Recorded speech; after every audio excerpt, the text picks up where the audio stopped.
Años después de unir sus vidas en matrimonio, su esposo le impuso una prohibición extraña y dolorosa. Nunca más debía volver al pueblo de San Judas para visitar la casa de sus suegros.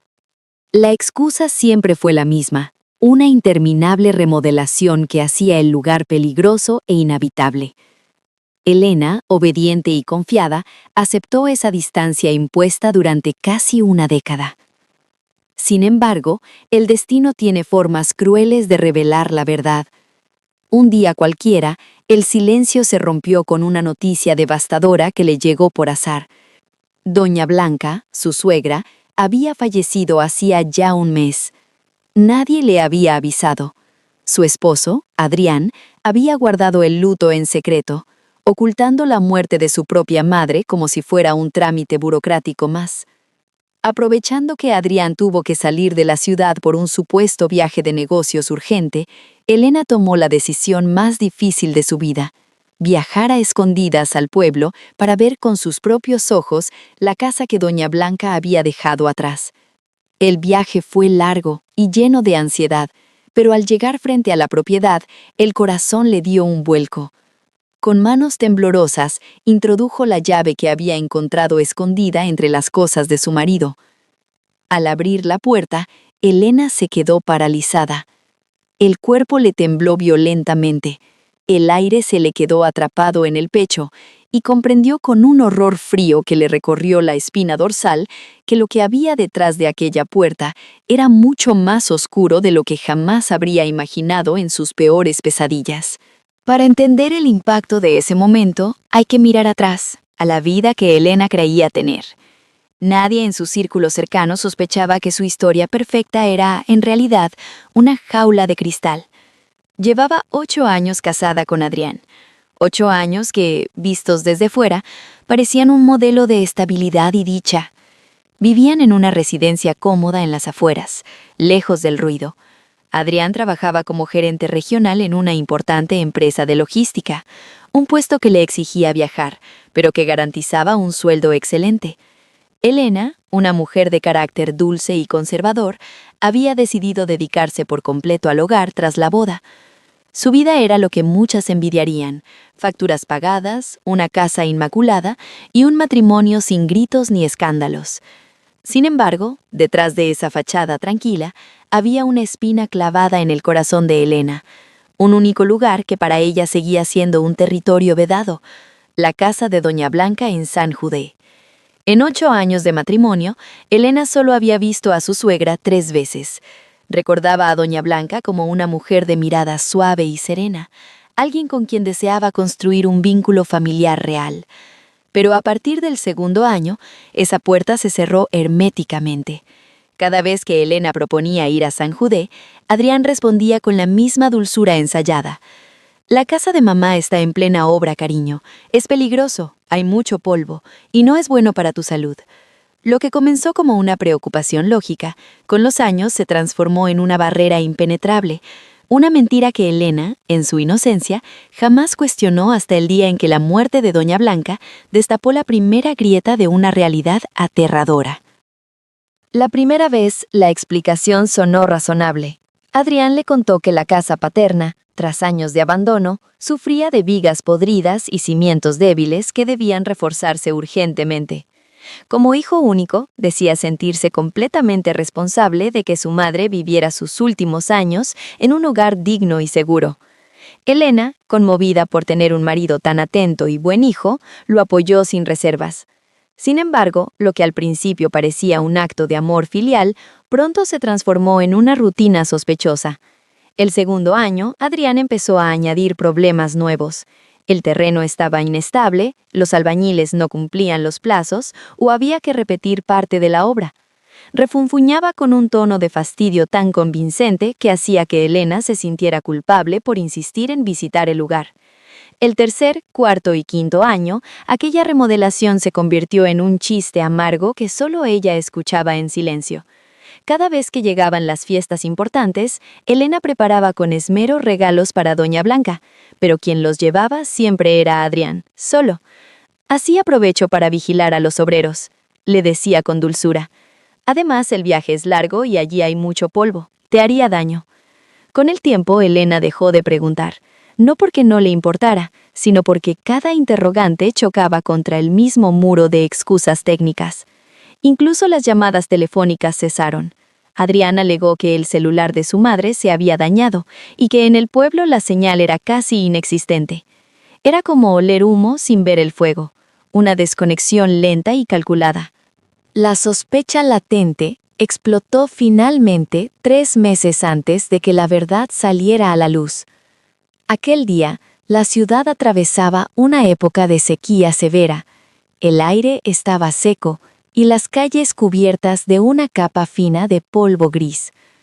Adrián acababa de regresar de uno de sus frecuentes viajes a San Jude para revisar, según decía, el avance de la obra. Llegó bien entrada la noche, visiblemente agotado. Elena, como era su costumbre, se acercó a la puerta para recibirlo y ayudarle a quitarse los zapatos. Al tomar sus mocasines de cuero entre sus manos, se quedó helada. No estaban cubiertos del polvo seco de la carretera, sino de barro rojo, húmedo y espeso, como si hubiera caminado bajo una lluvia torrencial o cruzado un campo recién regado. «Adrián, ¿dónde pisaste tanto barro si no ha llovido en semanas?», preguntó ella con suavidad, intentando que su voz sonara neutral. Adrián, que se estaba aflojando la corbata, se quedó inmóvil. El cansancio de su rostro se tensó y sus ojos evitaron los de su esposa. Respondió demasiado rápido, balbuceando algo sobre una tubería rota en la obra de un amigo. Pero cuando Elena insistió, confundida por la frescura de la tierra, él estalló. Por primera vez en 8 años, le alzó la voz, acusándola de desconfiada y poco agradecida con sus esfuerzos. Aquella noche, Elena durmió dándole la espalda, llorando en silencio. No lloraba por el grito, sino porque entendió que su matrimonio tenía una grieta profunda, y esa grieta estaba rellena de aquel barro rojo que no pertenecía a ninguna obra en construcción. Los días siguientes al incidente de los zapatos de barro, todo pareció volver a la normalidad, pero era una calma impostada, frágil como el cristal. Adrián, tras su explosión de ira, se volvió repentinamente el marido perfecto. Le compró una túnica nueva de seda, la llevó a cenar a su restaurante favorito y la llenaba de elogios constantes. Elena aceptaba todo con una sonrisa pálida, sabiendo en el fondo de su alma que aquellos regalos no eran muestras de amor, sino intentos desesperados de cubrir con obsequios la grieta que él mismo había abierto. Ella empezó a observarlo en silencio con una lucidez nueva, como si viviera con un desconocido al que era urgente descifrar. Un sábado por la mañana, mientras el sol entraba tibio por la ventana de la cocina y Elena terminaba de hornear unos pasteles, la tranquilidad se rompió. Un claxon sonó frente a la casa. Al mirar por la ventana, vio detenerse un sedán negro reluciente que no reconocía. De él bajó un hombre de aspecto serio, vestido con un traje gris impecable y portando un maletín de piel. Adrián, que leía el periódico en la terraza, se levantó de un salto, frunciendo el ceño con evidente nerviosismo. Aquel hombre se presentó en la puerta con una cortesía tensa.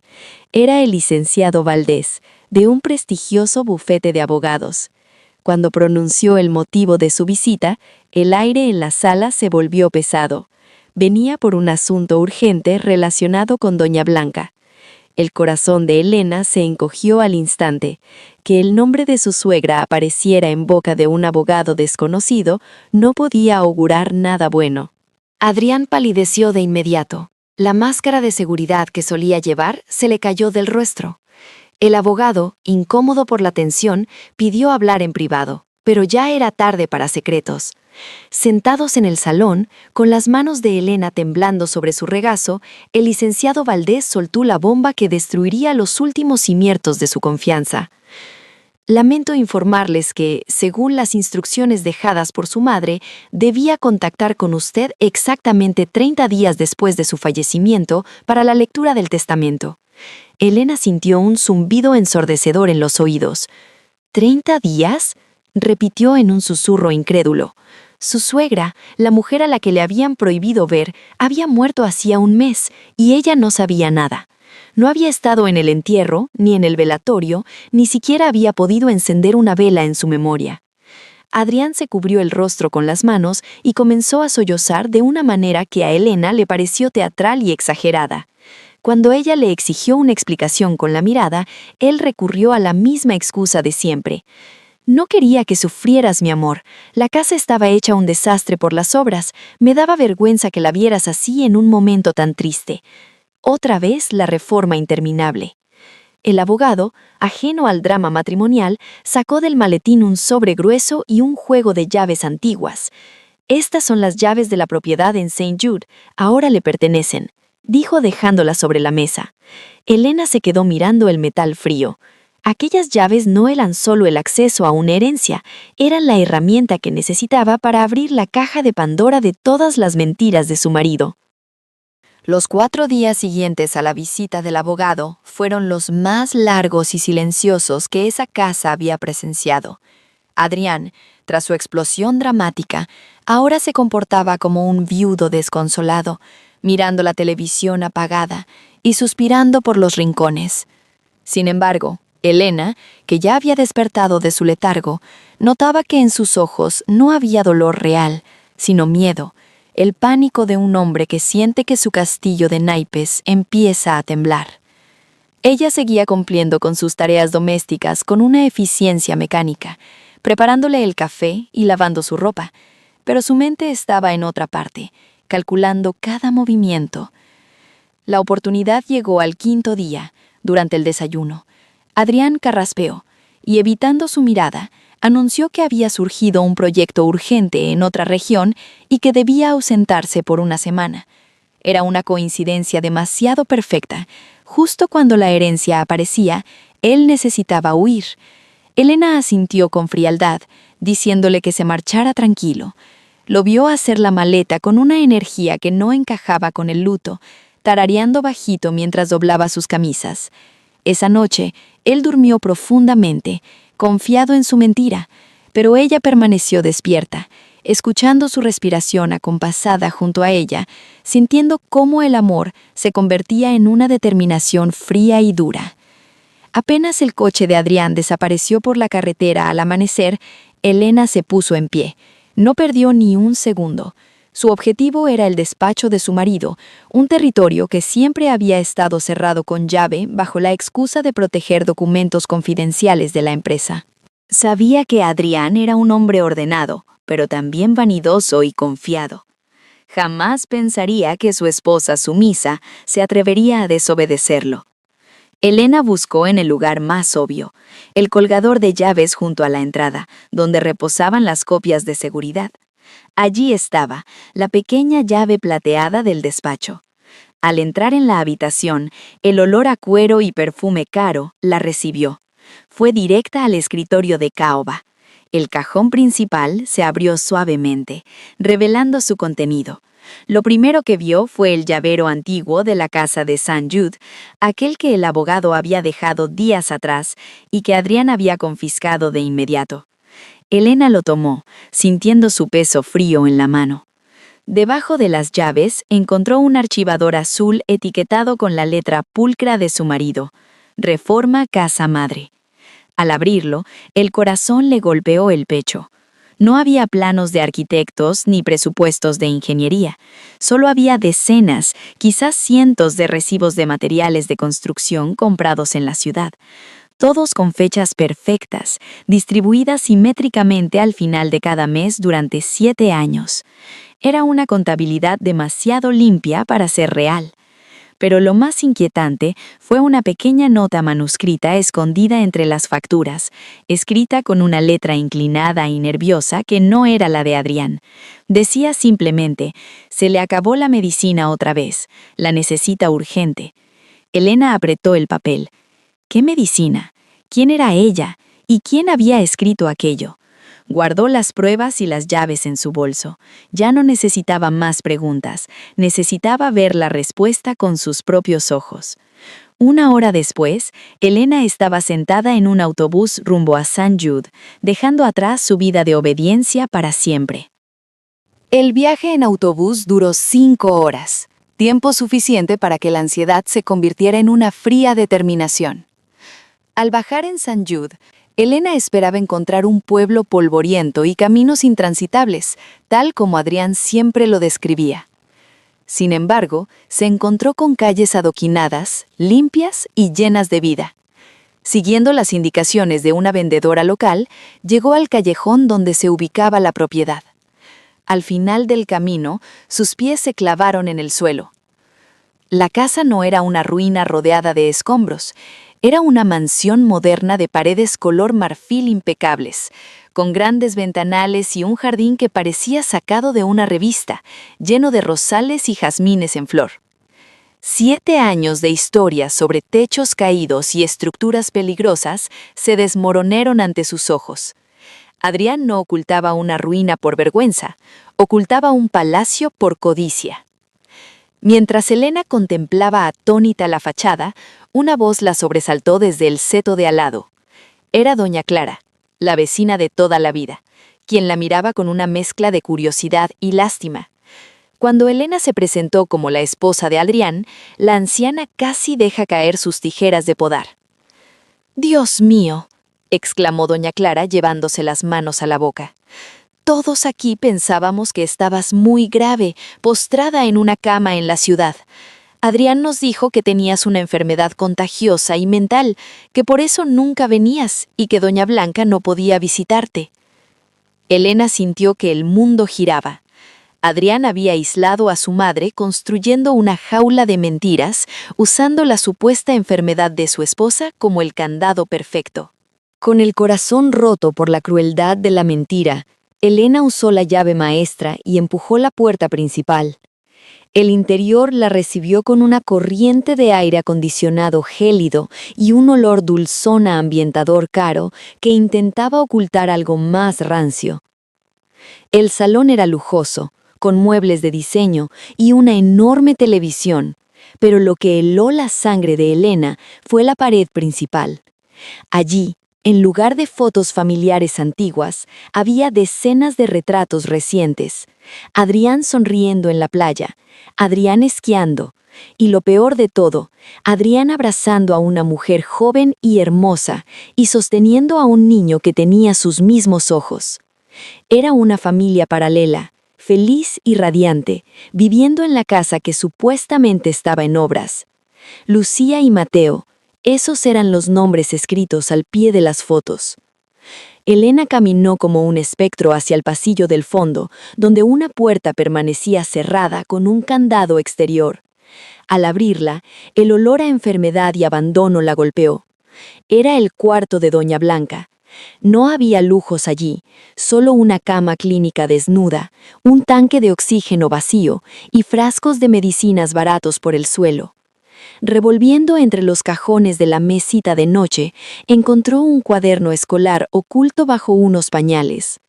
Al leer la caligrafía temblorosa de su suegra, las lágrimas de Elena mojaron el papel. Hoy Adrián trajo a esa mujer a vivir aquí. Me encierran cuando tienen visitas. Me han quitado mis pastillas del corazón porque dicen que son muy caras. Elena, si lees esto, perdóname por no haber sido valiente.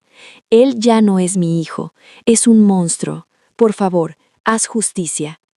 Elena cerró el cuaderno con fuerza. El dolor se transformó en una ira volcánica. Ya no era una esposa engañada, era la vengadora de una madre asesinada por la indiferencia. Elena no huyó presa del pánico. Con la frialdad de quien ya no tiene nada que perder, cruzó hacia la casa de doña Clara, llevando consigo el diario y las pruebas fotográficas.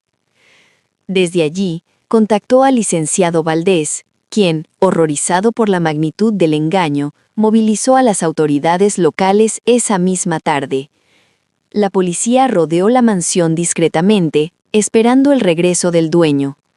Cuando el coche de Adrián se detuvo frente al garaje al atardecer, él bajó sonriendo, ajeno a la tormenta que se avecinaba. Traía bolsas de compras caras, silbando una melodía alegre. Pero su sonrisa se congeló al ver la puerta principal abierta de par en par. Al entrar, no encontró a su amante Lucía esperándolo con una copa de vino, sino a Elena, sentada en el sofá de piel blanca, con el cuaderno escolar de su madre sobre las rodillas. Adrián intentó balbucear una excusa, pero las palabras murieron en su garganta cuando dos oficiales salieron de la cocina. Lucía, que había estado escondida llorando en una habitación con el pequeño Mateo, salió para confrontarlo. Ella también había sido una víctima. Adrián le había jurado que era viudo y que su madre había muerto hacía años en paz. Acorralado por las dos mujeres a las que había mentido y por la memoria de la madre a la que había dejado morir, Adrián se derrumbó. No hubo gritos ni resistencia, solo el sonido metálico de las esposas cerrándose sobre sus muñecas, poniendo fin a una década de infamias. El juicio fue rápido y devastador. El diario de Doña Blanca se convirtió en la prueba clave que condenó a Adrián no solo por fraude y falsificación de documentos, sino por el abandono criminal de una persona dependiente. Fue sentenciado a 15 años de prisión, perdiendo todos sus bienes y la custodia de su hijo, quien quedó al cuidado de la familia de Lucía. Elena, tras divorciarse y recuperar su apellido, decidió no vender la casa de San Jude. No quería que el dinero manchado por el sufrimiento formara parte de su nueva vida. En su lugar, transformó la propiedad en algo luminoso. Derribó los muros altos, abrió el jardín al pueblo y convirtió las habitaciones lujosas en salas de lectura. La habitación oscura donde Doña Blanca había pasado sus últimos días es ahora la sección de cuentos infantiles, llena de alfombras de colores y risas de niños. Sobre la entrada, una placa de madera reza: Biblioteca Doña Blanca. El conocimiento es libertad. Elena nunca volvió a casarse, pero ya no está sola. Encontró la paz cuidando el legado de la mujer que incluso desde el silencio le dio la fuerza para romper sus propias cadenas. La casa, antes una prisión de mentiras, es ahora un faro de verdad para todo el pueblo. Esta fue la historia de Elena y su búsqueda de la verdad. ¿Y tú? ¿Qué habrías hecho si descubrieras una mentira de este tamaño? Déjame tu opinión en los comentarios, me encantará leerte. Si te ha conmovido este relato, por favor, regálame un me gusta, suscríbete al canal y activa la campanita para no perderte las próximas historias. Hasta pronto.